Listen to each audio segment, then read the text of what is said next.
عمرك دخلت في نقاش معين مع حد وكنت مقتنع 100% ان انت صح، وبعدين اكتشفت ان انت كنت غلط؟ او مثلا عملت غلطة معينة بس فضلت تبررها بدل ما تعترف بيها؟ اهو ده اسمه الانحياز لخدمة المصالح الشخصية. العلماء بيقولوا ان عقلنا بيحب يحمينا حتى لو على حساب الحقيقة. يعني لو عملت حاجة حلوة هتقول أنا شاطر، أنا ذكي، أنا اشتغلت على نفسي. ولو حصل فشل هتقوم قايل الظروف، الناس، السوق، أصل أنا محسود. المخ بيبدأ إن هو يطلع لك دايما القصة اللي يظهرك فيها بطل بشكل مستمر حتى لو مش دي الحقيقة. في تجربة مشهورة اتعملت سنة 1980 على طلاب جامعة، خلوهم يعملوا امتحان معين وادوهم الدرجات بعدها بشكل عشوائي تماما، واللي حصلوا على درجات عالية بشكل عشوائي برضو، ده هي الدرجات محطوطة كده وخلاص، اكتشفوا ان هم قالوا ده احنا تعبنا على نفسنا، ده احنا كنا اذكى من اللي حوالينا. واللي جالهم درجات قليلة قالوا الامتحان مش عادل، المحاضر كان ظالم، اصل الموضوع ده ما كانش واضح. وده بالظبط اللي اسمه الانحياز لخدمة الذات. لما نغلط بندور على شماعة. وده مش بس بيحصل في الدراسة، ده كمان بيحصل في الشغل. ممكن تلاقي مدير معين لو عمل حملة معينة ونجحت فيقوم قايل أنا كنت شايف الصورة الكبيرة، أنا دايما صح.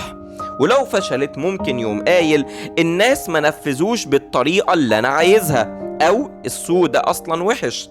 حتى في العلاقات تلاقي الطرف اللي بيسيب العلاقة بيشوف نفسه دايما إما ضحية أو شجاع، والتاني هو الوحش أو هو الظالم.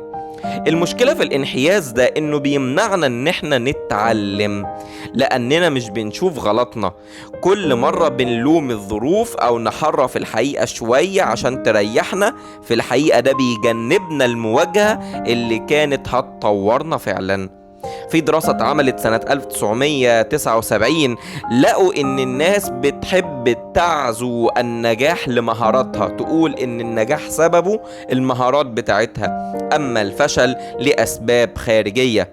والمخ بتاعنا بيعمل ده دايما بشكل تلقائي من غير ما أنت تقصد، بس كأنك بتبني قصة عن نفسك تبان فيها دايما إما ضحية أو بطل. طب يا ترى إيه الحل؟ الحل إنك تمسك المراية وتشوف الحقيقة.